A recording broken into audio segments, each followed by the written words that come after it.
E aí você pega batata inglesa, por exemplo, batatinha branca, arroz, carboidratos, que são às vezes demonizados a próprio pão. Um pãozinho francês tem 150 calorias. 2 colheres de pasta de amendoim tem 200 calorias. Aí tem um monte de gente se entupindo de pasta de amendoim achando que é fit Cara, eu faço isso. e não come pão. Eu adoro. Nós não combinamos, né, Jeff? Eu adoro. Não, Vou confessar. Agora abriu o confessionário. Eu adoro a pasta de amendoim. Nossa, eu sou louco pela pastinha de amendoim.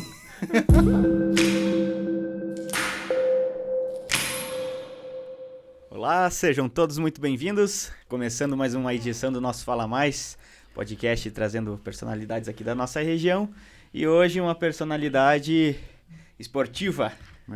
O Jonathan vai gostar de falar sobre esporte hoje, é a área dele. Hoje é um papo de esporte, um papo de nutrição, um papo de tudo um pouco, né? A gente vai conversar com um nutricionista, ele é especialista em nutrição esportiva, bacharel em educação física, nosso grandioso Regis Costa, de Ponte Serrada para Vargião e para o mundo agora, né? Aqui no nosso podcast. Regis, Isso aí, praticamente a mar inteira. Tudo bem? Como é que tá? Tudo bem, graças a Deus, Jonathan. É um prazer estar aqui com você e com o Jefferson. É uma grande oportunidade também a gente passar conteúdo aí, se conhecer um pouco melhor, bater um papo bacana. Então é um prazer estar aqui. Como é que você entrou nessa área de nutrição, assim? O que te levou para esse caminho? Então, desde a minha infância, tive muito contato com o esporte. E a partir do momento que você entra na adolescência ali e começa a pensar em vestibular, em estudar, não me vinha outra cabeça do que fazer educação física. Porém, nesse período a gente foi acabando amadurecendo mais algumas situações e acabou que eu acabei optando em fazer nutrição, mas sempre pensando num viés também esportivo, porque eu sabia que no fundo o meu feeling era mais pro esporte, mas eu acabei fazendo a nutrição. Inclusive, na graduação, eu sempre busquei fazer o meu TCC já na área esportiva em suplementos alimentares. Eu fiz um estágio também no Avaí Futebol Clube, onde eu fiquei 3 meses lá com o time profissional, acompanhando o nutricionista. Então, todo esse percurso do vestibular até a graduação, eu sempre tive na minha mente que eu gostaria de trabalhar em algo voltado à nutrição e esporte junto. E isso também me levou a depois, que mais pra frente posso contar um pouco melhor, fazer educação física também. Você tá fazendo faculdade, então, agora de educação física? Não, sou formado já em educação física também. Também? Eu fiz bacharel em educação física em 2018. 2018 eu me formei em educação física. Mas foi para justamente complementar... Para complementar a formação o que você de nutrição. tava... Isso. Porque nessa minha trajetória de estudos, assim, digamos, eu fiz nutrição em 2010, eu me formei. Aí, em 2014, eu fiz pós em especialização em nutrição esportiva no Chapecó. E em 2018, já engatei da pós, já fui fazer bacharel em educação física. Para justamente complementar essas áreas. Porque uma depende muito da outra, seja para quem quer emagrecer, para quem quer... Para um atleta, para quem busca hipertrofia, estética corporal, saúde, ela tem uma ligação bem grande. Então, eu busquei fazer educação física para agregar ainda mais esse meu conhecimento e unir as duas áreas que eu considero assim importantíssimas. Sim, e aí, Regis, você hoje trabalha com... Como é que é a tua rotina, o teu dia a dia de trabalho, assim? Você trabalha especificamente com isso, né? Com a parte nutricional, a parte de alimentação saudável, né? É isso aí, alimentação saudável, mas é isso aí. Na verdade, hoje eu estou trabalhando muito com emagrecimento e desempenho, tá? Mas como eu tenho as duas formações... Em Xanxerê, por exemplo, na academia onde eu trabalho à noite, eu faço avaliações físicas e monto os treinos da academia. Então, chega um aluno novo lá, ele vai fazer a avaliação física, sou eu o avaliador para saber o percentual de gordura, as medidas, e eu também que monto o treino para a pessoa lá. E também, junto a isso, eu faço dietas, acompanhamento nutricional nesse pacote. Eu sou nutricionista também num órgão público aqui no município de Vargião, eu sou funcionário público há 12 anos, então lá eu trabalho com merenda escolar, saúde pública, onde envolve também nutrição em dietas, acompanhamento, pessoal que é hipertenso, diabético. Também faço acompanhamento aí do pessoal de Faxinal dos Guedes, do futsal, lá com os atletas, faço avaliação física, monto dieta para eles e faço atendimentos online através do meu Instagram. E também em academias aqui da região, Xaxim, Faxinal, aqui em Ponte Serrada e Xanxerê. Em Vargião, há 12 anos. 12 anos, 12 anos eu já sou tá na funcionário prefeitura. público lá, isso, desde 2010. Aí o trabalho lá é focado na merenda escolar, Isso. nesse sentido? Isso, lá Faz em o cardápio. Vargião, é isso aí. Lá em Vargião, na prefeitura, eu faço o cardápio das escolas, né? E também trabalho na unidade de saúde. Na unidade de saúde eu faço atendimentos, monto dietas, atendo o pessoal, como eu falei, os diabéticos, hipertensos. E lá eu me divido entre a saúde e a Secretaria de Educação. Basicamente é isso. As pessoas quando chegam para ti, os clientes no caso, né? As pessoas que querem entrar numa rotina diferente de alimentação, de treinos e tal, elas chegam dizendo o quê? quero emagrecer, quero Perder a barriga? Cara, geralmente as pessoas vêm por um motivo estético. Tá? Ultimamente a estética, assim, tá se sobrepondo bastante à saúde. Mas entre esse público que vem pela estética ou que vem pela saúde, a maior parte é emagrecimento. É perder barriga, ficar com um corpo bacana. Próximo do verão, então, é muita gente procurando me ajuda o meu trabalho para melhorar a estética corporal mesmo, o corpo. Mas também vem aqueles desesperados porque o médico falou que, ó, os exames estão... Tá tudo alterado. É tudo alterado, é isso aí. Tá tudo alterado. Largou, tá muito largado, você precisa melhorar pela saúde. Então você divide pessoas mais voltadas a estéticas e outras pela saúde, mas no geral é estético ainda. Como é que o pessoal, quando busca você para as orientações, como é que você faz para trazer as dietas assim que se tornem naturais no dia a dia da pessoa? Porque eu acredito que essa seja a maior dificuldade das pessoas que têm uma alimentação não regrada, come besteira e precisa, seja para a parte estética ou para a parte de saúde mesmo, mudar a alimentação. Como é que funciona isso daí, né? Para você fazer se tornar natural no dia a dia da pessoa. A ideia que se tem quando você vai num nutricionista é que você vai passar fome ou ter que comer coisas que você não gosta ou não encontra. Algo muito longe da realidade. Sempre aquela ideia de que é um sacrifício, Isso, né? é um sacrifício muito grande. Vou ter que ir lá, vou estar de dieta. Dieta já se torna uma palavra ruim nesse sentido. Sim.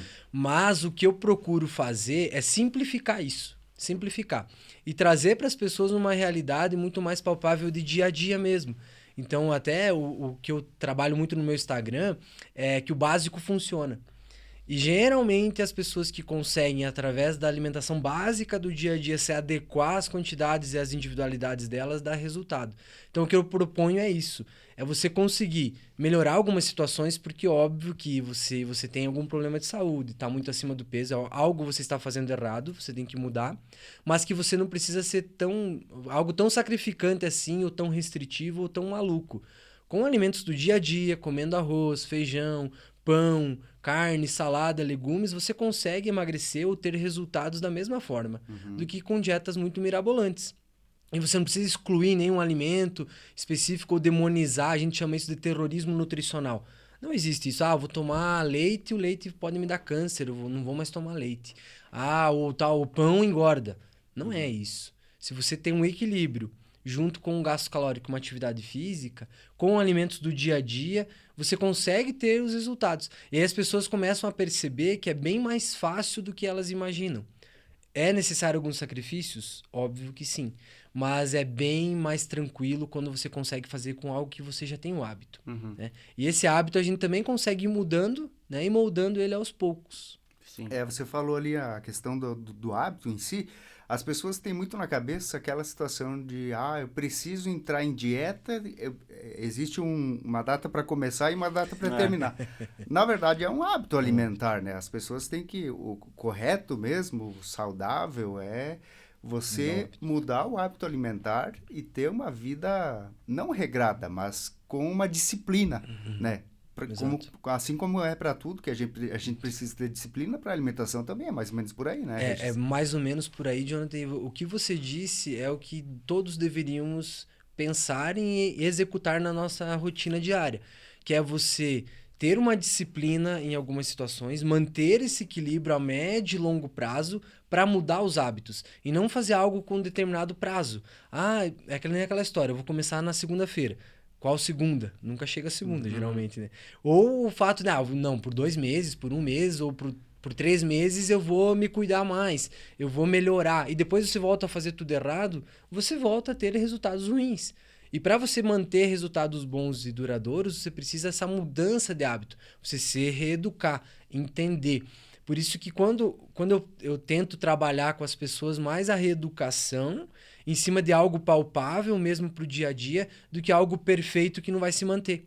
Porque a adesão, ela vem a médio e longo prazo com a pessoa entendendo e mudando os hábitos aos poucos e entendendo melhorar. Então, eu tomava refrigerante, um exemplo. Eu tomava muito refrigerante, eu nunca mais vou tomar. Aí fica um tempo sem tomar, volta, toma um monte. Será que não é melhor tomar o zero eventualmente, que não vai ter calorias, não vai me atrapalhar tanto? Aí eu uso muito açúcar. Então, ao invés de usar tudo 100, eu vou tentar usar o adoçante ou diminuir a quantidade, ou diminuir a frequência. Essas situações que fazem diferença para mudar os hábitos. Sim. Pois é, agora que a gente está entrando em questões mais pontuais, assim, você falou do refrigerante, do açúcar, do adoçante. Qual que é a diferença? Por exemplo, uso açúcar no café, é melhor eu usar o adoçante? Qual que é a diferença do açúcar para o adoçante? Diferença do efeito, no caso, para o organismo em si, né? Pensando, tem duas situações aí. Se nós pensarmos em calorias para emagrecimento, o importante é você diminuir ao máximo essas calorias em qualquer tipo de bebida. Então, tudo que você acrescentar açúcar, você acrescenta calorias. E como é um carboidrato simples, o açúcar em excesso, ele pode causar diabetes, por exemplo, e também ganho de peso. Então, o ideal seria utilizar, quanto menos utilizar açúcar, melhor. Uma opção para dar um pouquinho de doce e sabor às bebidas líquidas seria o adoçante. Mas o excesso de adoçante tem algumas controvérsias, que pode sim causar algum problema para a saúde. Não é ainda nada comprovado, mas também não dá para ficar... Eu sempre falo para as pessoas, não dá para duvidar ao ponto de você exagerar no consumo do adoçante também. Sim. Ele é seguro? É, mas com moderação. Então, a diferença maior é o quê? O açúcar você tem calorias, e o adoçante você não tem. O ideal é quanto menos de açúcar, melhor, pelas calorias, e o adoçante não exagerar. Você pode utilizar açúcar, dependendo do caso, pode, mas não ter um exagero. Mais um exemplo. Uma xícara de café com 200 ml, 180 de café, se você colocar 3, 4 colherzinhas de açúcar, de chá, dá em torno de 20 gramas. Isso ao dia, em um mês, dá 600 gramas de açúcar. Uma xícara. Se tomar 3, dá 1.800. Dá 1,5 kg de mais. Mais de 1,5 kg de açúcar que vem pro teu corpo. Aí se tu tá com adoçante, ou se tu diminui para uma colherzinha, tu diminui isso em 3 vezes. E o corpo queima essas calorias naturalmente sem fazer atividade física? Por exemplo, quem é sedentário, quem é só... Pensando numa pessoa sedentária, aí é uma complicação ainda maior.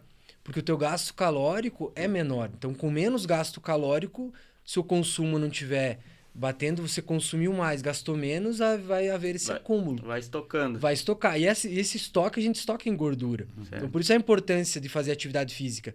Você tem uma liberdade maior de comer mais calorias. Sim. Se nós pensarmos matematicamente, eu sempre falo para os meus pacientes, pensar matemática. É como o Jefferson falou. Se você vai gastar menos do que você consome, tu vai estocar. Não vai para o vento, para o ar isso aí. E também tem consequências na saúde. Se você gasta, tu já tem uma liberdade maior de consumo.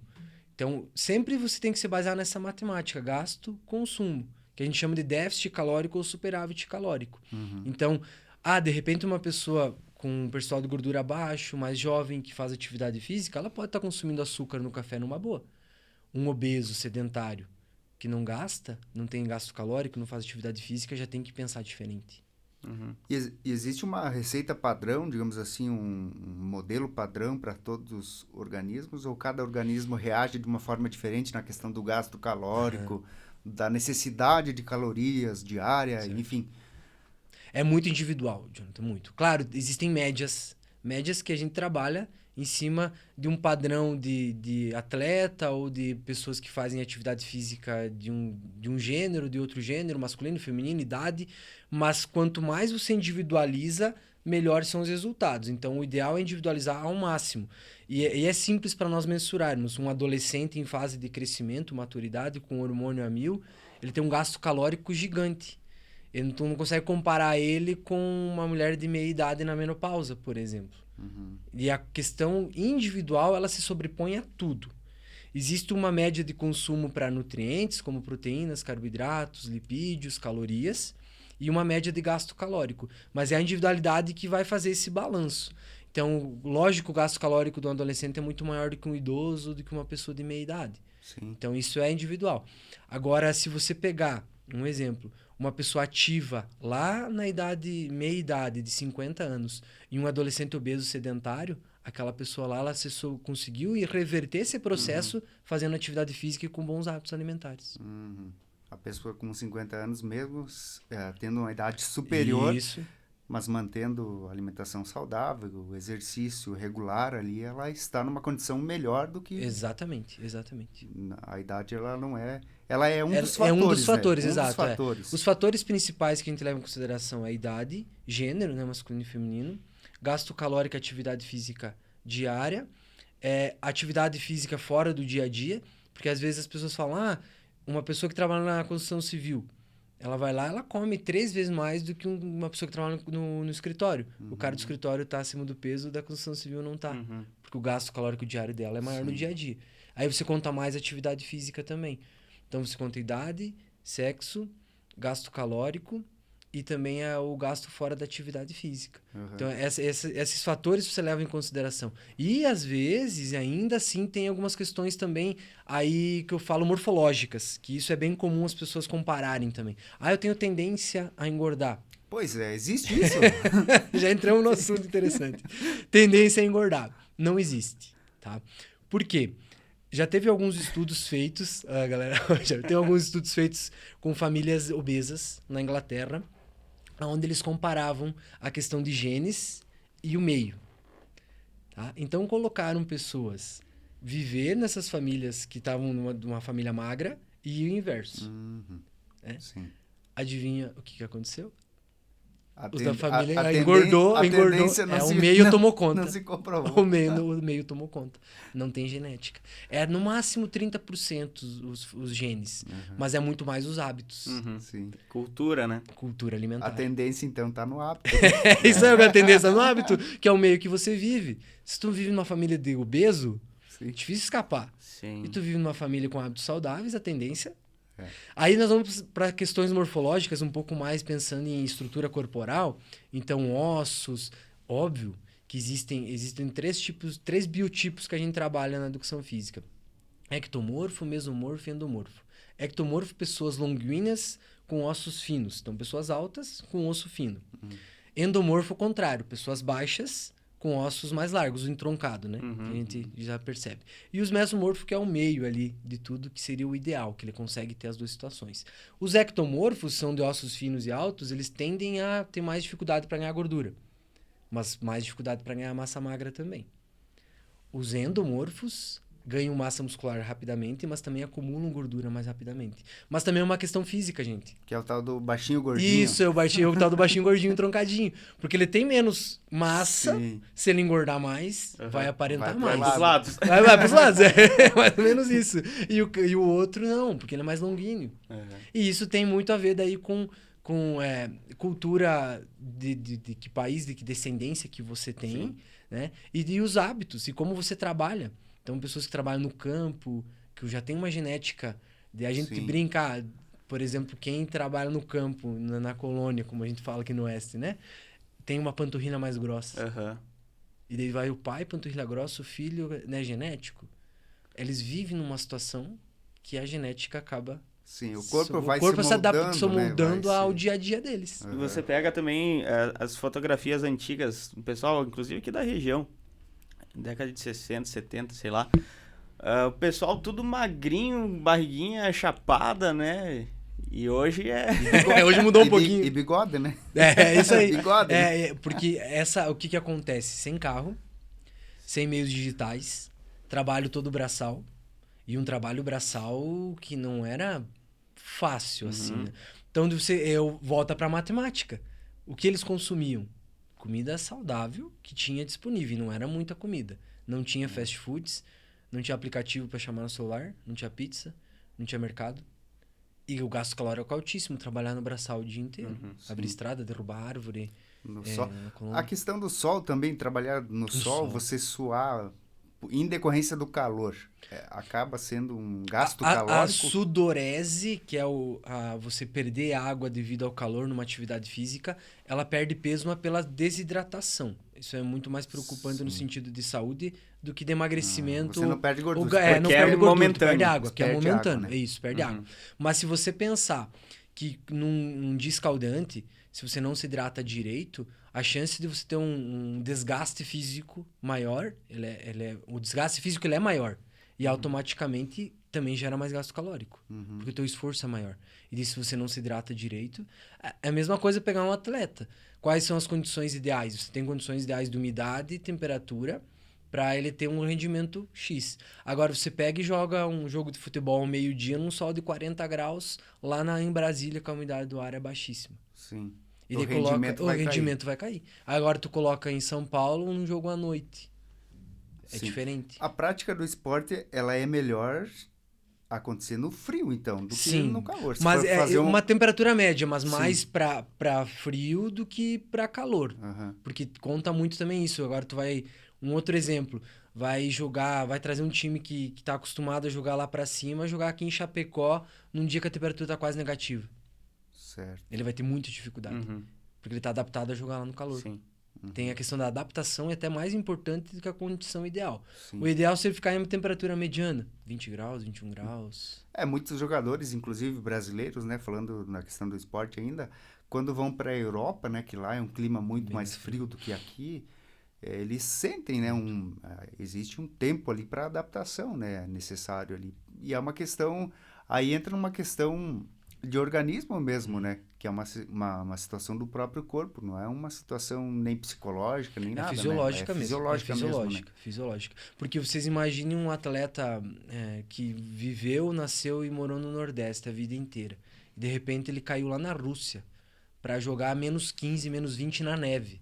Que eles fazem, a bola é laranja para enxergar. Para poder enxergar. Para poder enxergar, e as linhas lá eles têm que ficar tirando com um carrinho toda hora para as linhas do campo você conseguir enxergar.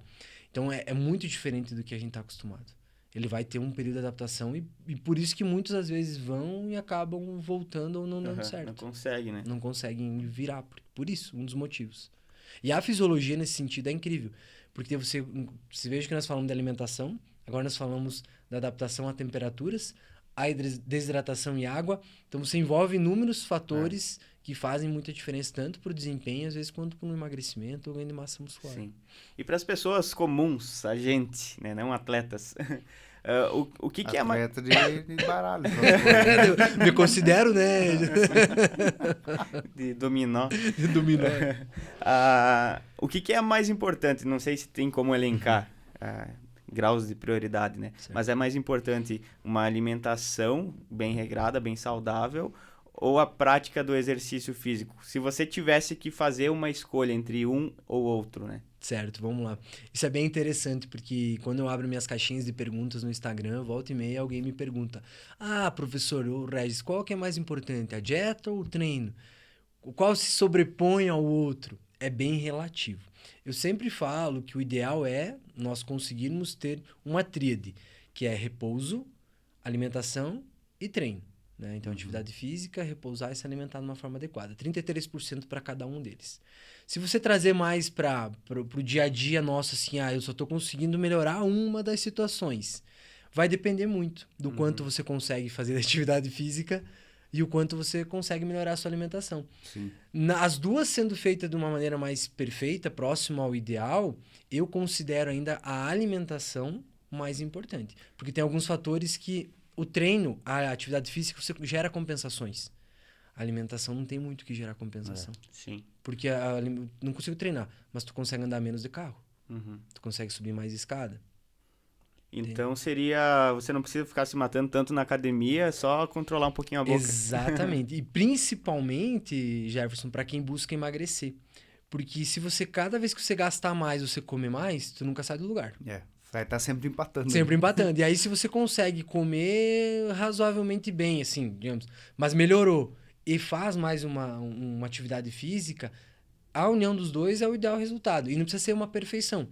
50-50 com uma atividade moderada de 3 vezes por semana. 3 vezes por semana. E uma alimentação, eu brinco 70% e deixo os 30% pro social, né? Para os finais de semana, enfim. Você já melhora muitas situações. E aí você tem que parar para pensar qual ponto eu estou. Eu estou só sedentário, minha alimentação é mais ou menos, mas eu não tenho meus exames em dia, eu não estou acima do peso, é uma situação. Estou com os exames tudo estourado, tudo fora dos limites. Estou acima do peso, já tenho algum problema de pressão alta, já tenho uma idade mais avançada, é outra situação. Sim. Então, isso também conta bastante. Varia muito de pessoa para pessoa, né? Organismo para... Mas o ideal é você começar, mesmo não tendo problemas, já se exercitar, no mínimo possível, de 2 a 3 vezes por semana, e ter uma alimentação mais saudável dentro também da tua realidade. Sim. Porque aí você previne. Essa questão da prevenção que às vezes as pessoas não pensam. E eles vêm até mim, geralmente, e isso é bem engraçado, quem estiver nos assistindo vai se recordar de situações parecidas. Quando a água já tá... Sim. Não vem para prevenir. Não vem para prevenir. Muito difícil. Eles vêm geralmente para encontrar, para buscar uma cura. Já buscar, né? a cura da parada, cura. porque o boi já foi com a corda. O Titanic já tá lá já tá lá afundando, né? nos botezinhos lá, os botezinhos já estão indo longe já. Geralmente é assim. E aí o mais engraçado que aí as pessoas vêm, quando tá lá já foi ladeira abaixo, e ela vem buscar algo pra ontem. Sim. Tipo, pra curto prazo. Uhum. Ninguém vem no inverno, por exemplo, alguém poderia vir agora, é raro, tá, gente? Ó, Rez, eu vou viajar lá em janeiro, vou pra praia e tal. Eu tô me sentindo mal, né? Tô barrigudo, enfim e tal. Eu quero viajar, então eu tenho 6 meses aí pra me preparar. O que você acha? Show de bola. Projeto Verão. Projeto Verão, 6 meses. Mas tá, o tá Projeto boa. Verão geralmente vem numa semana antes. Não, o projeto Verão começa ali em novembro, isso dezembro, aí, né? Os caras vêm na hora do desespero. E assim, o mais engraçado é que as pessoas sabem disso. Sim. Todo mundo sabe, não tá falando uma novidade aqui. Mas ela vai procrastinando e vai deixando. E aí, pessoal, quando a gente cai, eu sempre falo assim, quando a gente cai querendo milagre, quando a gente busca algo rápido, que acontecem as cagadas. Geralmente é aí que vai ter problema. Pois é, o fato de você treinar pensando num determinado prazo, digamos assim, quero começar a treinar agora pro verão. Aí chego lá no verão, paro de treinar, paro de me alimentar de forma adequada. Isso também, o corpo fica louco, né, Regis? É ruim. Isso acontece muito. Por que eu falo que quando você se baseia em atleta, isso que ele vive do corpo e precisa de performance, ele tem que estar 100%... Tira algumas exceções aí que a gente percebe às vezes, mas pega um Cristiano Ronaldo, ele vive pro corpo dele e pro jogo dele. Uhum. É um instrumento de trabalho dele. É um instrumento de trabalho dele. Corpo, né? Se nós, ou as pessoas que querem ficar com o corpo bacana, pensassem da mesma forma, elas não fariam esse tipo de situação. Uma semana, se você tirar uma semana do teu ano, sair viajar uma semana, beleza, é uma semana, tá de boa, 15 dias. Mas todas as outras semanas, dos 11 meses e pouco que você ficou, você tem que estar dentro de uma rotina alimentar saudável e de atividade física. E não é assim. Geralmente, inverno, a pessoa fica 2, 3 meses largada. Ganha peso. Vem próximo do verão, quer perder rápido. Aí vem o verão, como diz o Jonathan, vai viajar, esquece tudo. E aí, para voltar, demora para voltar. Então, nesse ciclo de 12 meses, ela faz bem feito 2, 3 meses. E deixa a desejar em 9. Não vai ter resultado. Tem momentaneamente. Mas com o tempo, os anos vão passando, a idade já não responde à mesma forma os resultados. E aí você começa a acumular mais gordura, ter mais problemas de saúde. Aí por que hoje a questão estética tá muito fácil de fazer? Vou fazer um abdominoplastia, vou fazer uma lipo. Porque você não tem esforço, né? Exato, não tem esforço. E aí quando você tira o esforço e vai lá, vou fazer, tá feito e deu... Eu juro pra vocês que eu já atendi pessoas com 3 lipo. Com 2 abdômeno. Então, volta. É hábito. Sim. Lembra que nós comentamos lá o hábito? Não adianta o cortou, tirou gordura, precisa mudar o hábito. Sim, exatamente. Vai voltar. Regis estava falando do gasto calórico, né? Do açúcar, consumo de açúcar. Mas é energia, né? Que vai para dentro do corpo.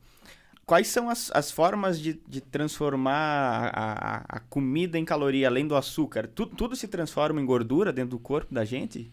O excesso, sim. Todo o excesso de caloria se transforma em gordura, porque é a forma do nosso corpo reservar energia, né? Só que o que diferencia é a qualidade das calorias que você ingere, além da quantidade do gasto. Então, esse balanço energético que a gente fala é gastar mais calorias do que você consome para emagrecer, ter esse déficit. E se você quer ganhar massa muscular, porque tem também os magrinhos, pessoas muito magras que precisam ganhar massa muscular ou querem ganhar. Elas vão ter que consumir mais calorias do que elas ingerem. Mas não é comendo chocolate, né? Aí que tá, a qualidade dos nutrientes que é o mais importante. Porque senão tu pensa assim, uma barra de chocolate tem 300 calorias. Eu faço o cálculo lá que eu preciso de 1.500. Come só em chocolate os 1.500, bateu, valeu. 5 barrinhas. É, isso aí, 5 barrinhas. Não preciso comer arroz, não preciso comer salada, seria top, né, velho? Acorda de manhã uma, dividir as 5 no dia, seria show. Mas não dá, infelizmente não. Porque aí é os nutrientes, a qualidade dos nutrientes. Lá só tem açúcar e gordura no chocolate. Mas você precisa de proteína, você precisa de fibras, você precisa de nutrientes. Então tem uma média também do que a gente precisa. Para ser um pouquinho, fazer um resuminho assim pra galera entender... 50% do nosso dia tem que ser carboidratos, que fornecem mais energias. Então, carboidratos são pães, massas, o açúcar, arroz, batata, frutas. 20%, em torno de 20 a 30%, proteínas. Então, carnes, ovos, leite e derivados. E 20% gorduras. Entram aí os óleos, até as gorduras animais, aí até um pouquinho no salame, um pouquinho na mortadela, enfim, na banha de porco. Uma graxinha amarela. Uma graxinha amarela na carne do domingo. Aí você divide nessa proporção, no teu dia, as calorias em cima da individualidade, gasto e consumo. Então, quando você pensa que sozinho eu consigo fazer isso, não consegue. Mas você consegue, através de dicas pontuais, melhorar algumas situações. Tá? Porque só pensar em caloria, daí cai no erro da qualidade nutricional. Sim. Né? E só pensar em gasto, se tu consumir demais, porque outro detalhe, não sei se vocês estão sedentários atualmente, mas se vocês começarem a fazer atividade física, vocês vão ver que o apetite aumenta. E aí que tá um ponto, cara. Puxando a sardinha pro meu lado agora, eu faço academia com certa regularidade. É, dá pra ver, né? É, um porte físico, né? Porte Grilo, físico, assim. Camiseta apertada. Né?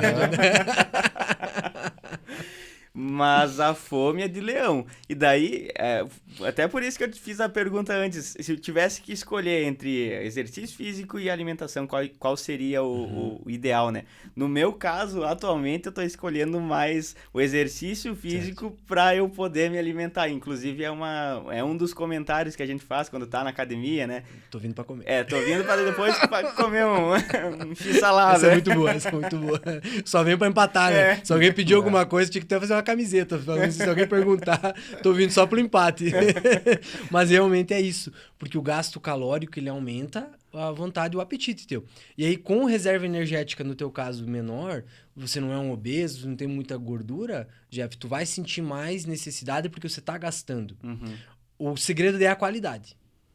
No teu caso, é muito mais qualidade do que voltar a comer um X. Então é a qualidade da energia ali. Isso, dos nutrientes. Das calorias que tu vai gerar. Certo. Isso é muito mais importante. Eu faço dietas às vezes e essa é muito engraçado. Quando eu vou entregar, a pessoa fala assim, meu Deus, eu vou comer tudo isso e vou emagrecer? Ou eu vou comer tudo isso e vou me manter mais ou menos como eu quero? Eu comia bem menos, mas comia errado. Com os nutrientes errados. E aí você pega batata inglesa, por exemplo, batatinha branca, arroz, carboidratos, que são às vezes demonizados a próprio pão. Um pãozinho francês tem 150 calorias. 2 colheres de pasta de amendoim tem 200 calorias. Aí tem um monte de gente se entupindo de pasta de amendoim achando que é fit. Cara, eu faço isso. E não come pão. Eu adoro. Nós não combinamos, né, já? Eu adoro. Não, vou confessar. Agora abriu o confessionário. Eu adoro a pasta de amendoim. Nossa, eu sou louco pela pastinha de amendoim. E o gasto calórico dele é aqui dentro, né? Vem de carro até ele na frente. Não, aqui, ó. Sobe a rampa. A caloria que eu gasto tá na ponta dos dedos aqui. Dedo hipertrofiado. Não, mas assim, o bíceps aqui, ó. Mas assim, ó, só pra deixar claro, eu não como todo dia. Não, até porque senão é cara, né? Amendoim é cara. Não tem como. Mas isso é interessante. Mas eu falo, agora é muito engraçado. Mas assim, paz de amendoim é uma coisa muito calórica. E a galera, no teu caso é gosto, mas né? É uma caloria boa nesse caso? Se não tiver gasto é ruim.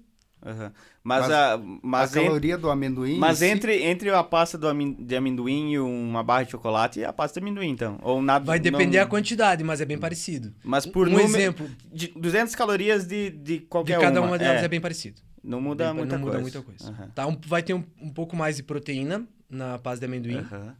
Tá? E uma gordura um pouco mais saudável. Mas, assim, caloricamente, elas são equivalentes. Aí você analisar a qualidade, a pasta de amendoim é um pouco superior. Mas se tu não tiver gasto, Sim. a qualidade fica meio que... Tá ali, mas... Sim. E aquela questão do carboidrato também, Regis, porque as pessoas falam, assim, na linguagem popular, do carboidrato, do bom carboidrato e do ruim carboidrato. Por exemplo, a batata doce, que seria um bom carboidrato. Certo. Não sei se é isso mesmo, né? Certo. O arroz seria um carboidrato ruim. Certo. Existe, que tipo de diferenças existem dos carboidratos? Isso é muito empírico, tá? Mas existem carboidratos simples e carboidratos complexos. Os simples são os açúcares. Então, a gente vai nos doces e açúcares em geral. Os complexos é todo o restante. Inclusive, pão é carboidrato complexo, arroz é carboidrato complexo, farinha de fubá, a mandioca, a batata doce, tudo é carboidrato complexo. Alguns têm mais calorias, outros têm menos, mas como todos os alimentos. Então, na real, a gente pode consumir todos. É só proporcionalmente adequada à nossa individualidade de gasto Quantidade. e quantidade. É quantidade. Mas não dá pra demonizar nenhum deles, Júnior. Porque o carboidrato... Eu tenho um vídeo que eu falo muito sobre isso. Comer carboidratos à noite engorda. Gente, o carboidrato não sabe se passou das 18 horas, se já é de noite. Não é. Não é o carboidrato. É o quanto você gastou no dia e o quanto você comeu. E a quantidade. E a quantidade, se é 5 pãozinhos, óbvio, porque daí dá 5 vezes 150 calorias cada um. As Vou calorias comer estourou. 5 pãezinhos às 7 da manhã, né? E não vou engordar. Eu não vou engordar, exato. Vou Daí gastar durante o dia, Vou né? gastar durante o dia. Então, essas coisas não existem, tá? Então, o ideal é quantidade que você consome e a quantidade calórica dela perante a tua individualidade. Sim. Porque, às vezes, o que acontece? As pessoas ficam se baseando muito nesses detalhes. Ah, não vou jantar à noite. Um exemplo. Não vou jantar à noite. Não, come... não, só toma um cafezinho à noite. Como que é teu cafezinho? Pão. Daí, não é muito, é um. Mas o que tu passa? Nata. Uma colher de sopa, 90 calorias. Gordura pura. Não vai virar músculo. Né? Mel. Come um grostoli de sobremesa. Né? E um cafezinho açúcar, com né? leite, com bastante açúcar. Não, mas tem canela junto. E tem a canela pra matar um pouquinho, porque ela queima, né? Daí no outro dia de manhã toma uma água com limão em jejum. Resolveu. Entendeu? Então elas ficam nessas noias e não resolve o que tem que resolver. E aí se eu vou lá e falo assim... seria melhor do que tu tomar o teu café à noite e jantar. Meu Deus, não, eu não janto, só um cafezinho, não, comida pesada, não.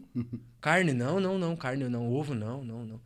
Mas é melhor comer 3 ovos, um exemplo, com omelete com legumes, tomar um suquinho de limão, que não é água com limão, né? O suquinho de limão natural, do que tomar um café com pão e de repente um doce. Não tem proteína ali.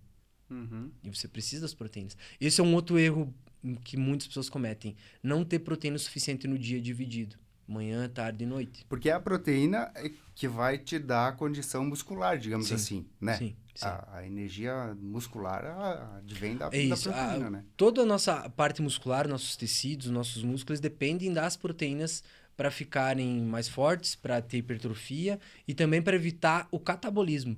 Porque qual é o nosso problema? Com a idade, a gente tende a perder massa muscular. Então, se você não consome proteína suficiente e não faz atividade física, tu vai perder cada vez mais. É atrofiar. Os músculos atrofiam. Então, pensando em autonomia a longo prazo também, porque você vai ficando mais idoso, vai dificultando. Se vocês lembrarem, hoje é mais difícil. O Jonathan, que é mais velho, mais a... O Jonathan que é mais velho. Você é mais novinho, né? Nós que somos já mais ou menos a mesma idade, assim, você deve perceber que já não é tão fácil algumas situações... É bem diferente. Do dia a dia é bem diferente. Aí dá uma dorzinha na lombar, né? Eu que eu tô fazendo pilates, inclusive, para dar uma amenizada. Então, muda. Então, você imagina se você começa a perder massa muscular, catabolizar, ou o inverso, engordar muito, sem massa muscular, sem estrutura para quadril, para joelho, não vai suportar. Você vai começar a ter problemas. E aí, se tu não consome carne suficiente, tu não tem massa muscular suficiente.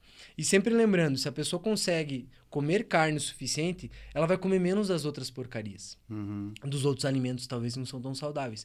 Porque enche. Daí as pessoas falam, mas eu como 3 ovos, meu Deus, me enche que tá louco, ótimo. Daí tu não vai comer o grosso, não vai comer o bolo. Sim. E a questão da proteína, por exemplo, a gente tem muito na cabeça, assim, que a proteína advém da carne, né? Mas para quem é vegetariano, digamos assim, vegano, existe... Alternativa? A gente sabe que existe muita coisa, né? Mas elas suprem, no caso, a ausência da carne, do consumo da carne? Hoje tem bastante opção. as pessoas veganas e as vegetarianas, quem ainda come alguns derivados de animal, como ovos, leite e derivados, fica mais fácil. Mas se você pegar...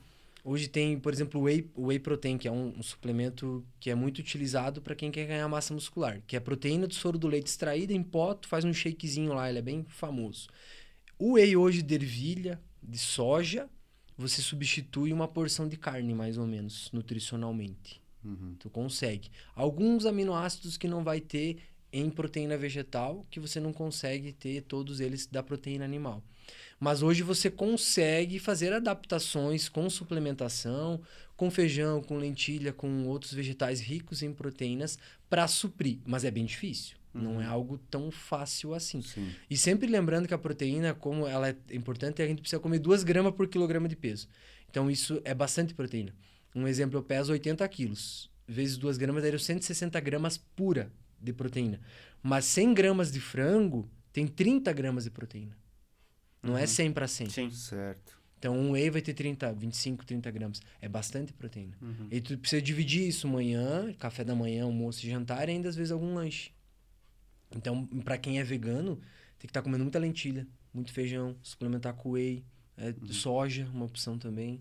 Tá? E é mais difícil. O suplemento, acredito, tem que ser mais presente, né? Sim, tem que ser mais presente. Tem que ser mais presente porque...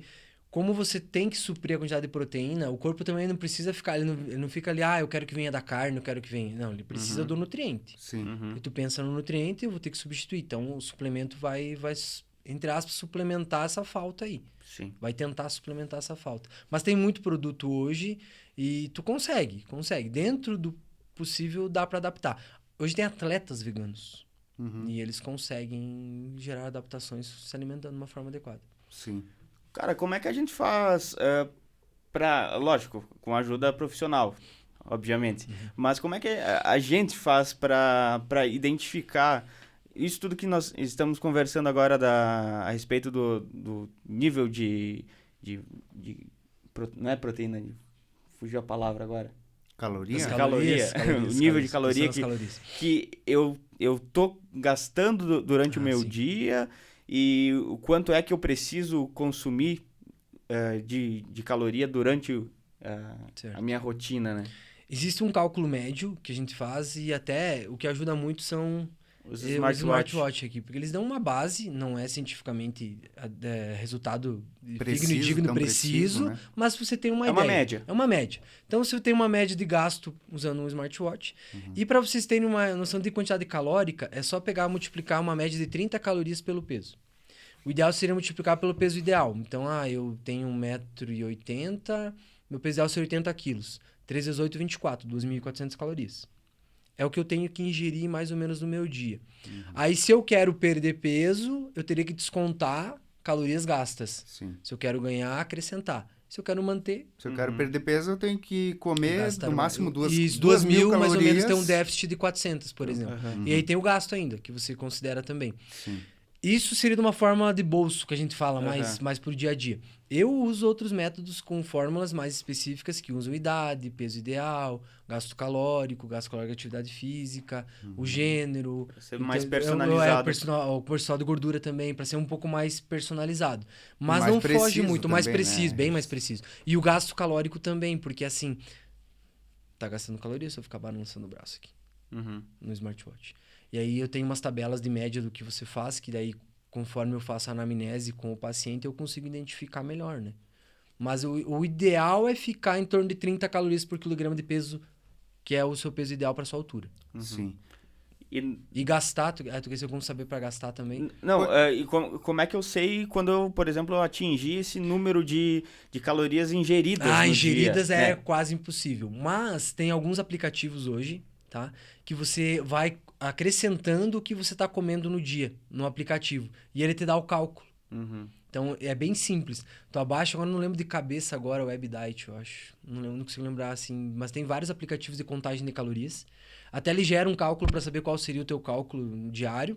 E você vai acrescentando alimento lá, ele vai dando o quanto do total deu do dia. Isso ajuda bastante também. Não é totalmente preciso, mas dá para se ter uma ideia. Sim. Mas sempre lembrar que não é só caloria, né? Tem os nutrientes. Sim, porque tem os produtos que tem A tabela a nutricional. tabela, mas tipo uma banana, alguma coisa assim. É, isso aí, tem isso. Aí no aplicativo ele já faz uma mensuração. Mas pro nosso dia a dia, por exemplo, como você falou, um bolo, às vezes um bolo, um pedaço de uma bala, tu não nem... Balas não tem, geralmente, caloria. Porque dependendo do tamanho e a porção, eles não colocam no pacote. Coloca na bala. uhum. Coloca no pacote. Mas assim, você consegue ter uma ideia conforme também tu vai conhecendo o teu corpo. Então, se você consegue saber o que tu gasta, saber mais ou menos o que tu precisa consumir, e tu joga lá no aplicativo, tu já tem uma base pro seu dia a dia, sem nutricionista, tu já consegue se virar. Mas o que vai cair os problemas são as qualidades dos nutrientes e tal. E aí, se tu começar a fazer atividade física, querer um resultado um pouquinho melhor para uma parte estética, daí precisa um pouco mais de aprofundamento. Uhum. Sim. Essa questão da alimentação, Regis, o nosso corpo ele é 70% de água, né? Basicamente, né? Uma melancia. É isso aí. Mais ou menos. Menos 80. tem gente que tem na barriga, né? Pois é, né? Tem os caras que estão com ela ali também, acumula mais água ali, pode né? ser. Eu tô chegando lá quase. Mas essa questão do consumo da água, a gente sabe que ouve muito, né? Que tem que consumir 2 litros de água por dia. Isso é regra para todas as pessoas ou varia também? Aqui se tratou muito nessa média de 2 litros por dia, tá? É uma média, assim, para consumir no geral. Mas o ideal existe sim uma quantidade individual, que seria em torno de 30 a 35 ml por quilograma de peso. Também Então, tem uma conta aí. Também tem uma conta aí. Daí tu multiplica, tu vai saber o quanto você precisa no dia. E a água, como ela é muito importante também pelo fato do nosso metabolismo, do nosso corpo ser boa parte água, você também tem que, tipo, a gente fala, não é reciclar essa água, mas há uma troca. Você desidrata e repõe, desidrata e repõe. Então, por isso da importância de ingerir isso diariamente e dividido no dia. Não vale pegar um litrão de 2 litros Tomar ali. uma vez só. Isso aí, meia hora, matei. Não, tu vai lá, vai urinar tudo fora. Sim. Então, você vai precisar... O corpo não vai absorver. Ele não vai absorver tudo de uma vez só. Uhum. Então, você precisa iniciar o teu dia tomando água e terminar ele tomando água. E aí, tu vai dividindo isso. Então, uma pessoa que pesa 70 quilos, em torno de 13,721, 2.100 a 2.400 ml.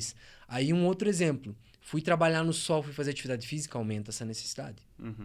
Um dia mais quente, um dia mais frio.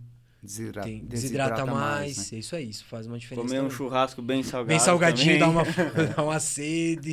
Quem bebe bebida alcoólica também, ela eleva a questão de desidratação também. Então, você acaba desidratando, teria que tomar mais. Tem isso também. A gente percebe muito nisso, né? Quando acaba exagerando um pouco, levanta inclusive com a boca seca, Sim, né? parece que o deserto do Saara tá dentro da boca da gente, né, cara? É incrível, nossa. Sim. E sabe qual é o maior erro disso, Jonathan? É você não ingerir água durante o processo ali. Sim. Porque se você toma, um exemplo, toma uma cerveja e toma uma água, tu já resolve. Sim. Já resolve. Entendeu? Ou lembrar de tomar um pouco de água durante uma janta, um dia que é atípico, que você saiu comer um churrasco, tomar uma cerveja e tal. Curtir, lembrar da água. A gente não lembra. E aí vai lembrar no outro dia quando acorda. E aí que tá, porque não faz parte do hábito, né? Da grande maioria das pessoas, pelo menos, né? E comer ingerindo líquido, Regis, existe uma dificuldade para o organismo assim processar? Porque o fato de você estar ingerindo algo sólido ali, digamos, numa refeição, no almoço, né? Você está comendo feijão, arroz. E tem gente que tem o hábito de tomar junto, né? Um copo d'água, de suco, comer e tomar. Tem duas vertentes aí. Uma que trabalha totalmente contra a esse processo, então que não pode, que vai fazer mal para a digestão e que realmente o ideal é tomar 1 hora depois ou 1 hora antes. Essa é a primeira. A segunda que eu faço parte, alguns estudos chegaram à conclusão que em torno de 150 ml até 180 ml durante a refeição não atrapalha. Não vai dilatar o estômago, não vai atrapalhar a digestão, mas o segredo é tomar devagar e não ultrapassar muito essa quantidade, que seria meio copo, 2/3 de um copo mais ou menos. Porque o problema seria o excesso, mas essa pequena quantidade não vai fazer muita diferença. E é uma dificuldade. Você criar um hábito de ficar 1 hora quase antes, 1 hora depois sem tomar nada durante uma refeição é bem difícil. Então, quando você dá a oportunidade, sabendo que não vai atrapalhar, de uma porção menor, 1 copo, meio copo, já auxilia. Claro que também vai fazer a diferença do que tomar. Sim. Então, o que tomar também contribui. Então, não pode ser uma lata de coca, né? Aí, por exemplo, a Coca Zero, que tá muito em alta, né? O refrigerante zero. Você pode tomar? Pode. Mas tem que ser eventualmente. Porque se você exagerar, você também adapta o teu sabor a coisas mais doces, por mais que não tenha caloria. Então vai te sabotar em algum momento. Aí tomar junto com a refeição também pelo gás do refrigerante não é o ideal. Ou tomar pouco, diminuir essa quantidade. Mas não dá para ser assim, dizer com toda certeza que se você não consumir nada vai ser muito melhor do que consumir a 150, 180 ml. Claro, Então a gente trata mais como uma opção, mas com moderação. Essa questão da Coca Zero ali que você falou, eu tomei uma não faz muito tempo, e a impressão que eu tive é de que ela era mais doce do que a Coca normal, inclusive. Por que a gente tem essa percepção? Eles andaram mudando o sabor das Cocas, a original. Agora pode ver que está escrito bem grande original. E a outra, a Zero, mudou para sem açúcares, eu acho. Eles mudaram um pouco a formulação. Nessa mudança de formulação, realmente a Coca Zero, sem açúcares, ela dá a impressão que é mais doce do que a normal. Mas é a impressão. É a impressão. É a questão do paladar. Isso, o paladar. Conforme tu adapta o teu paladar, tu tá mais tempo, por exemplo, tomando a Zero ou a sem açúcar. Quando você volta a tomar a outra, inverte esse processo. Tá? Mas é assim, hoje como tem muita opção sem açúcar, tem vários outros refrigerantes, tem suco de pacotinho e tal. Eu sempre falo para as pessoas, se você não consegue, ou é difícil ficar sem, que realmente opte pela Zero ou sem açúcar. É menos açúcar no teu metabolismo. Ah, mas tem a questão química, muito conservante. Tem tudo. Tem tudo. Se a gente começar a tirar, aí você começa a ficar sem opção até do que comer. Não exagerando, com moderação você pode estar consumindo. E tu adapta. Adaptar o paladar é bem fácil. E a vantagem é que Zero é zero. Tu não vai ter açúcar para atrapalhar ali. E às vezes você... comodismo também, né? Vou pegar normal, tomo pouco. Mas se pouco, às vezes é 3 vezes por semana, 4 vezes por semana. Eu, particularmente, era viciado em refrigerante. E já há um bom tempo que eu não tomo mais. Que bom, acostuma, né? Hábito. Se tornou um hábito. E daí tu perde a vontade. E como do contrário, tu começa a tomar, tu começa a ter disponibilidade e dá mais vontade de tomar. Exato.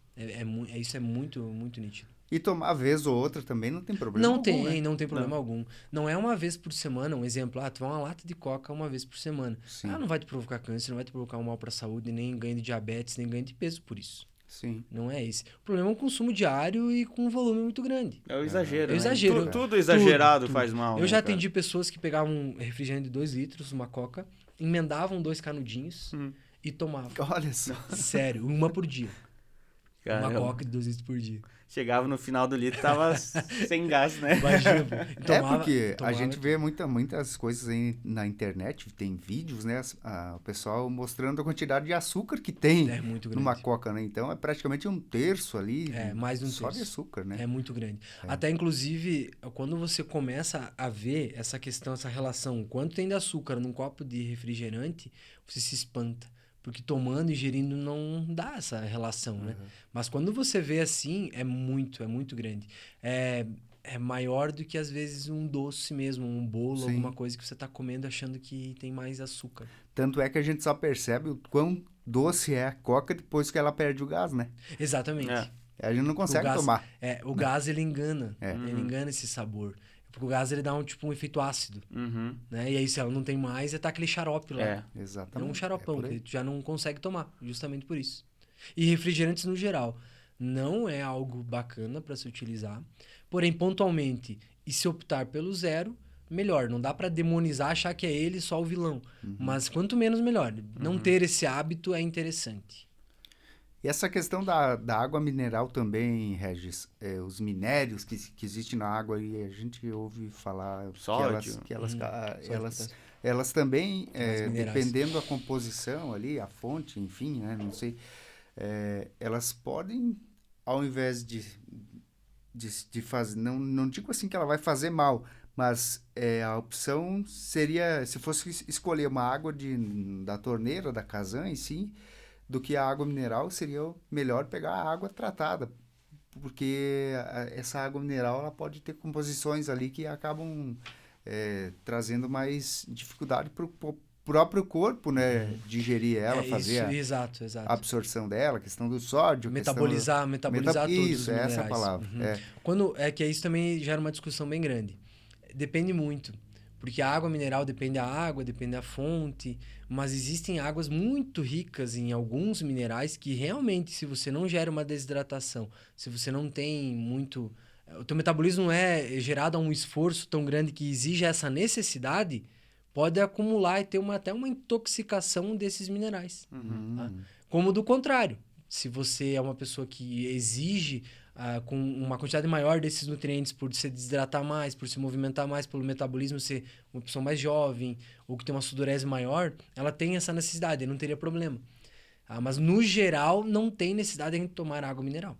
Sim. Ela não é uma necessidade. Água normal. Água normal é o suficiente para hidratar e para nossas necessidades. Pontualmente, em alguma situação, a água mineral é melhor.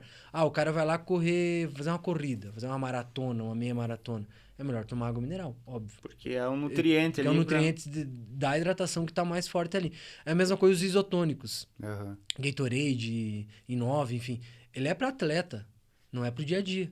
Porque ele é rico em potássio, em sódio, nesses minerais que ajudam a recompor a questão da hidratação pela perca de água do nosso corpo. Sim. Agora... É para atleta ou para pessoa que tá passando mal, né? Também, que daí a desidratação virose, vinda né? das viroses, também. Isso contribui muito. Só que tem pessoas que tomam no dia a dia, achando que substitui a água, por exemplo. Não substitui. Tá? Achando que é melhor tomar aquilo que a água. Do que água, né? exato. E não, a água é insubstituível e água normal mesmo. Não tem necessidade de ser água mineral. Até porque, dependendo da fonte, como eu falei para vocês, pode ter sim excesso de alguns minerais que, em excesso, também não são saudáveis. E o chimarrão substitui a água? Não. Você está ingerindo água com erva ali, no caso, né? Não substitui por quê? Porque ele passa por uma metabolização junto com a erva e os nutrientes e os compostos que tem na erva mate. Então, e ele não vai gerar uma hidratação. Vai gerar uma desidratação. Então não vale tomar 2 litros de chimarrão por dia. Não vale. Tomei os 2 litros de chimarrão e mantive a água que tinha ali dentro. Não vale. Óbvio que chimarrão não faz mal. Chimarrão não tem contraindicação direta. Mas ele não é substituto da água. Então você pode tomar chimarrão? Pode. Pode tomar, 10 cuias, 20 cuias no dia? Pode, entre aspas. Desde que você tome água. Tome água suficiente. Tomando não é o água fato de tomar o chimarrão que vai deixar de tomar. Eximir da necessidade de tomar água. A necessidade de tomar água, ela independe dos outros líquidos. Ela é necessária da mesma forma. Eu tinha umas perguntas bem pessoais, assim, pra fazer. De hábitos diários. Faz, pô. Vamos lá, pô. É bom falar fazer da pessoa consulta, também. Né? Anamnese com o cara que faz anamnese, né? Isso aí, e aí, você faz o quê? Além da pasta de amendoim, né? Comeu o que ontem à noite? Tinha um amigo meu, o professor nosso falava assim, ele tinha aula no sábado de manhã, daí comeu o que ontem à noite? Pizza, galera, X, todo mundo, né? Bonito, né? Vocês aqui, querendo dar exemplo, aí, ó. Mas é o que acontece às vezes. Regis, eu vou te fazer uma pergunta assim que certamente não é uma dúvida só minha, né? Mas de muitas pessoas assim que elas têm um certo regramento para comer, para se alimentar, uma certa rotina, digamos assim. Mas aí elas pensam que durante a semana você tem 7 dias, mas um dia é destinado ao dia do lixo, que você pode comer de tudo. Você pode extrapolar no chocolate, extrapolar no açúcar, enfim, na gordura da carne. Existe isso ou como é que é essa situação aí? Entramos naquela seara lá da moderação, do equilíbrio também. É possível fugir do equilíbrio e compensar no outro dia? Certo. Como é que funciona? Como é que o nosso organismo vai lutar com isso? É bem interessante essa situação porque uma vez a fama do dia do lixo ela estava bem alta. As pessoas tinham o hábito, principalmente o pessoal no meio das academias, de falar sobre isso. Eu tenho o dia do lixo. Começava de manhã, parava de noite e torava. Não importava o que viesse pela frente. Sem moderação. Sem moderação nenhuma. Começava no café da manhã, almoço, lanche, janta e pau. Hoje, os estudos fizeram que a gente tenha um pouquinho de moderação nessa questão de dia do lixo. Por quê? Um dia inteiro, de 5 ou 6 refeições, você pode ingerir 5.000 calorias e ser 3, 4 vezes a mais as calorias que você necessita para um dia. Isso vai fazer com que o seu metabolismo e que você demore até 3 dias para retornar ao normal. Então é muito. Não dá para dar essa carga calórica e só de coisa ruim em um dia só. O que é mais recomendado? Ter esse equilíbrio e você ter 2, 3 refeições livres. Aí são refeições livres na tua rotina semanal. Você escolhe, eu quero sábado à noite e domingo de meio-dia, um exemplo. Mas 2 a 3 refeições na semana. Na semana, exatamente, na semana. Porque aí você é matemática também. Você pega 40 refeições a semana, até 5%, no máximo 10 não compromete. Então, 40 refeições, 10%, 4 refeições, 5%, 2 refeições. Sim. Então, vai depender também muito de quanto você precisa estar restrito. Preciso estar mais restrito, 2 refeições livres na semana. Preciso estar menos, até 4. Porque aí você trabalha muito mais em cima de uma matemática, de uma média semanal, e pontualmente você tem uma refeição. Não um dia inteiro para você chutar o balde, passar mal e demorar 3, 4 dias. Não é o dia do lixo, é a refeição. É a refeição, exato, porque o dia pode ser 6. Pode ser 10, dependendo do maluco que pega por aí. Tirar o dia pra comer. Isso aí. Pois é, a questão das refeições, né? A gente, popularmente existe o café da manhã, almoço e janta. Mas são 3 refeições que a gente deve fazer durante o dia ou são mais? Sim, as pessoas falam que... Eu digo as pessoas porque é o conceito popular, a visão empírica que a gente tem da coisa. Tem que comer de 3 em 3 horas. Tem que tomar café, fazer um lanche, almoçar, fazer um lanche e jantar depois. E ainda tem a ceia depois. Como é que é essa questão, Regis? De quanto em quanto tempo? Já foi mais nesse sentido que você falou, já se foi mais preconizado que tem que comer de 3 em 3 horas, tem que fazer 5, 6 refeições do dia, senão, caso contrário, vai tudo por água abaixo. Não é bem assim. Eu ainda considero a melhor situação você fazer mais refeições com volumes menores, fracionar mais no dia. Mas aí depende muito. Dá para passar algum lanche? Dá. Só que daí nós temos que ajustar as outras refeições para adequar aquela questão da quantidade calórica do dia. O mais importante é a quantidade calórica do dia e a distribuição de nutrientes. É mais difícil distribuir em menos refeições? Dependendo do caso, é. Em mais fica mais fácil. Mas não é uma regra específica. Tem que comer 3 em 3 horas, tem que fazer os lanches. Eu considero mais fácil ajustar a rotina a isso. Café da manhã, jantar e almoço, as refeições principais, e 1 ou 2 lanches. Ou à tarde ou meio da manhã. Porque tu controla melhor o apetite. Se você ficar do meio-dia, um exemplo, até as 8 horas da noite sem comer nada... Vai chegar com muita fome. Chega com muita fome às 20 horas. Aí tu vai chegar às 20 horas com muita fome e aí tu pensa lá, não, hoje à noite eu vou de boa, né? Omelete, uma saladinha, um chazinho e uma fruta antes de dormir. Não fazem cócegas. Não consegue, né? Não consegue. Aí que tá. Aí tem que ir pro grosso. Daí tem que ir pro grosso, pro cafezinho. O cafezinho de sobremesa, daí é isso aí. E é o que acontece. E aí se tu coloca o lanche lá, tu quebra esse ciclo. Sim. E o apetite fica mais fácil de controlar. Tu não chega com muita fome. Não chega com muita fome, tu controla melhor. Claro que tem algumas situações, pessoas que trabalham à noite, dormem até mais tarde, e você vai ajustar conforme essa necessidade. Mas hoje, se eu pudesse dar uma dica assim, é melhor ficar muito tempo em jejum e comer menos vezes, ou o contrário? É melhor dividir melhor as refeições, 4 ou 5, fazer os lanches e comer menos volumes, mais vezes durante o dia. Sim. É melhor. É que nem a questão da água, né? O ideal é não sentir sede, né? Não esperar sentir sede pra tomar. Não pode... Você tem que estar hidratado ali, tá tomando a água, mas... Exato. Porque a partir do momento que você está com sede, você já está desidratado. Já está desidratado. Já é um sinal de alerta do corpo. Né? É um sinal de alerta do corpo. Até sobre a água, essa questão, os guri que eu trabalho na faxinal do futsal, a gente trabalha assim, 2 dias antes, eles já têm que começar a aumentar o consumo de água para no dia da partida, do jogo, eles já estarem hidratados, que a gente fala, chegar com uma hidratação máxima, para não ocorrer a desidratação no jogo. Porque se ocorrer a desidratação no jogo, tu não consegue já recuperar durante o jogo. Não repõe na hora. Isso, não vai repor na hora. Então, você já precisa 48 horas antes, maratonistas, que tem um gasto grande, ciclistas, que eu trabalho bastante também. A gente já orienta nesse sentido, porque é assim que tem que funcionar. Então, nós no dia a dia também deveríamos estar sempre tomando para você estar sempre hidratado. Não esperar ter o alerta do sinal do corpo, aí já era. Você falou das refeições, o ideal é mais refeições em menos quantidade, né? Tem um grupo, e eu me encaixo nesse grupo, principalmente à noite, de você fazer algumas jantas durante a noite. Porque nem tanto pela questão da fome mesmo, mas uma certa ansiedade. Chega a noite, assim, tu fica ansioso e parece que a comida vai te... Tem que mastigar alguma coisa. né? mastigar alguma coisa pro cara aliviar a Tem que fazer um tensão. exercício na mandíbula. Né? É só por isso. É o tipo o seu dos dedos e a mandíbula.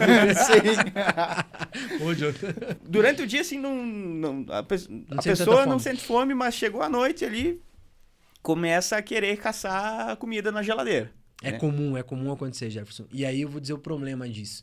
Como você já vem com uma falta de nutrientes do dia, de calorias do dia, o corpo quer compensar à noite. Então você vai sentir mais fome também por esse motivo. Outras questões são relacionadas aos hormônios e à nossa rotina. Então você chega à noite e o nível de cortisol, que é o do estresse, ou da rotina do nosso dia a dia, ele baixa. Baixando o cortisol aumenta o apetite, você relaxa mais.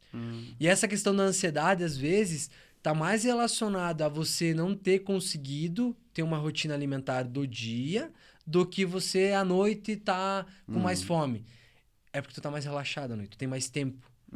E aí você automaticamente tá ali meio de boa. Geralmente você tá na TV, ali Na no TV, computador, já baixou né? esse nível de cortisol, do estresse do dia a dia, você tá mais descansado, você quer comer mais.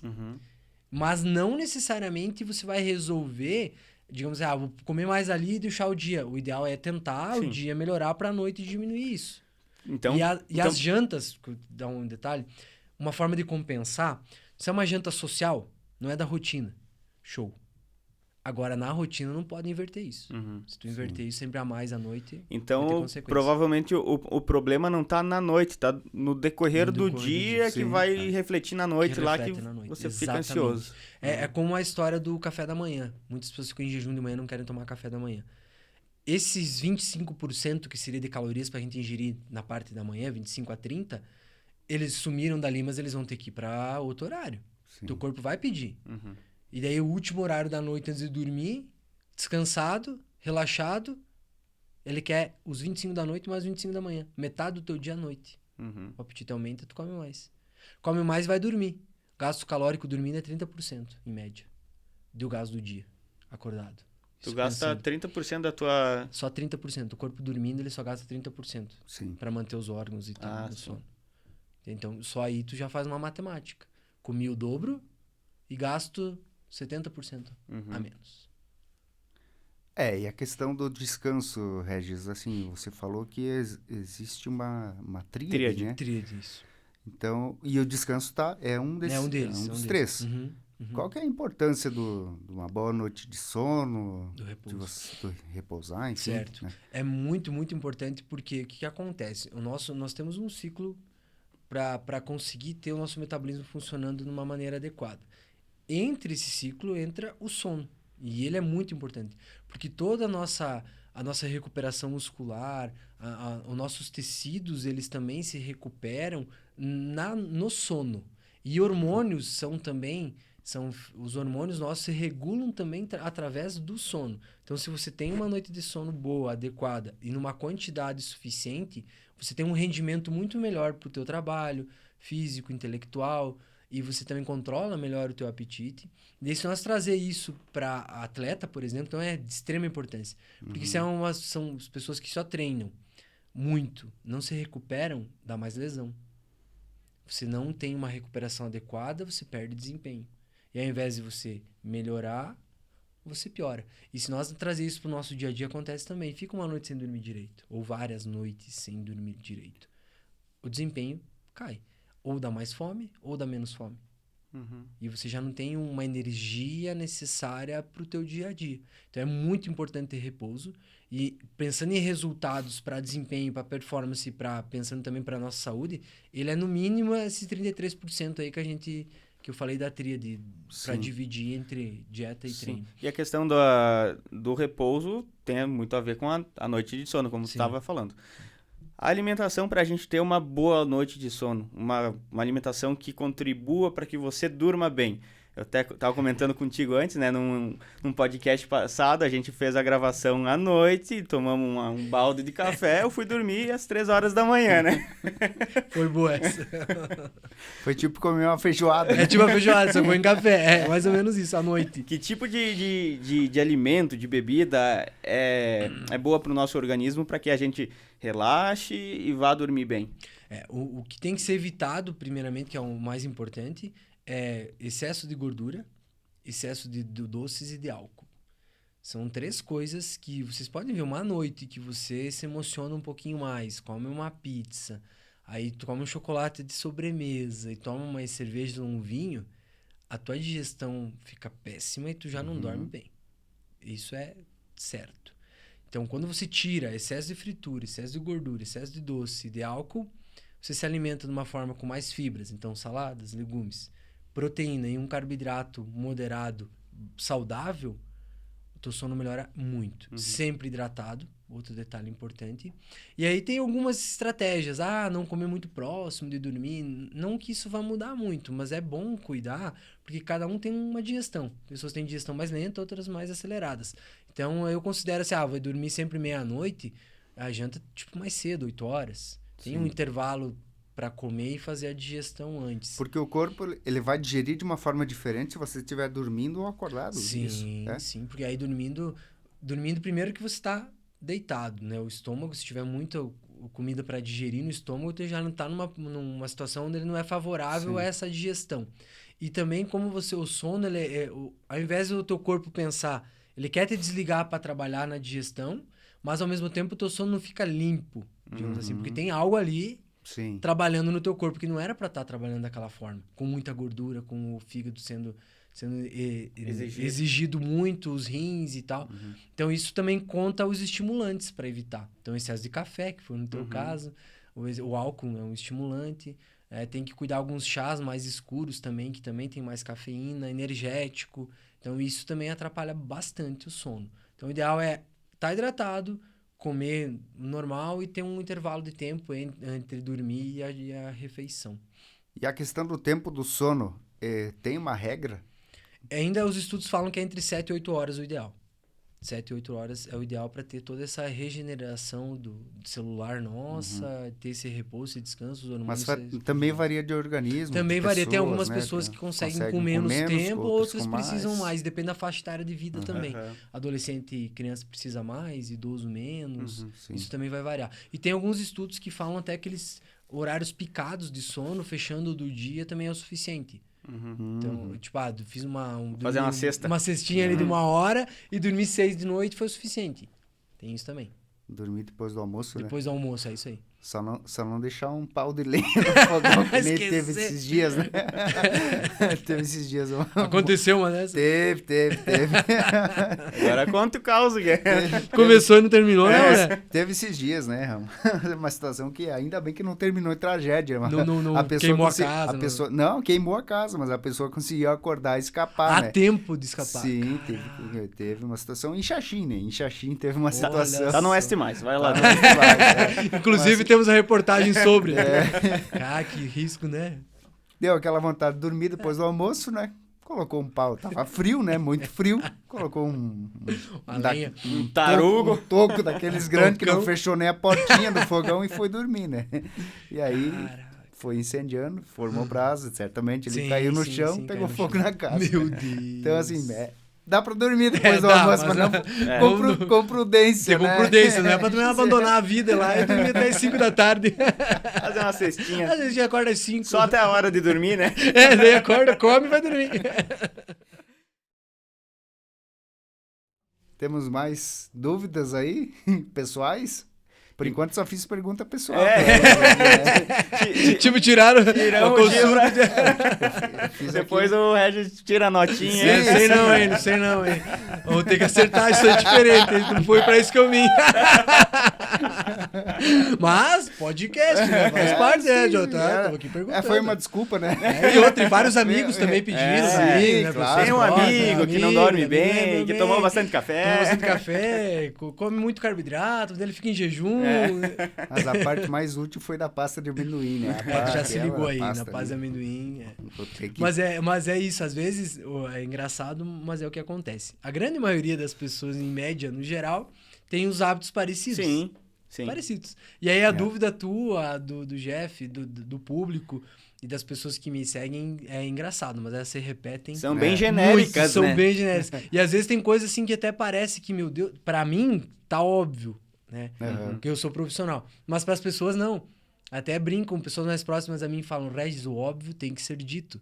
Pra você, às vezes, parece óbvio. Sim. Mas pras pessoas, não. E isso é muito importante, né, cara? Ter essa educação alimentar e essa consciência. E até agora, então, vamos puxar um pouquinho a sardinha pro teu lado, né?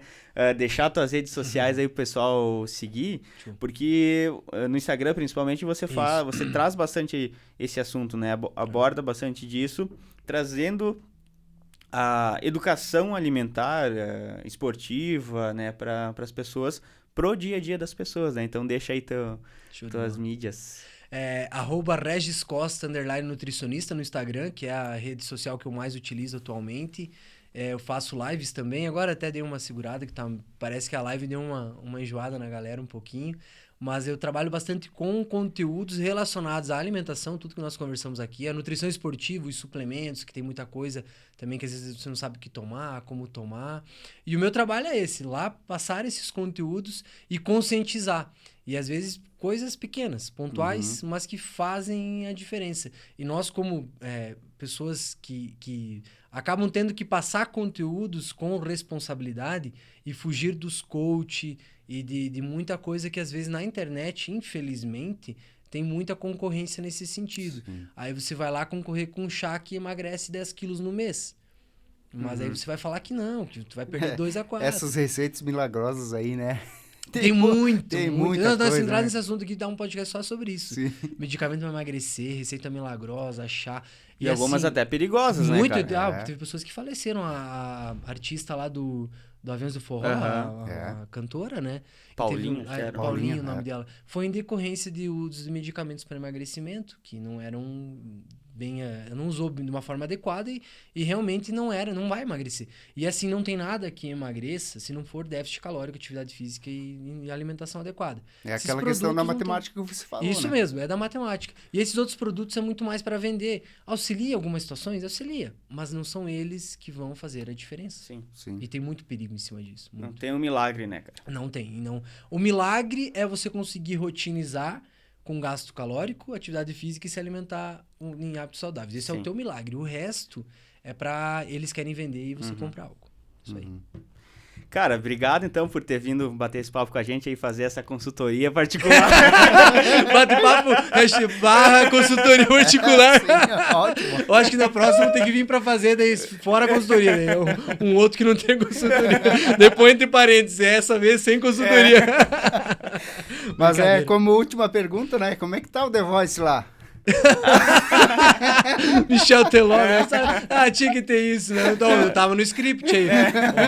Ô, Jeff, tu me sacaneou agora, né?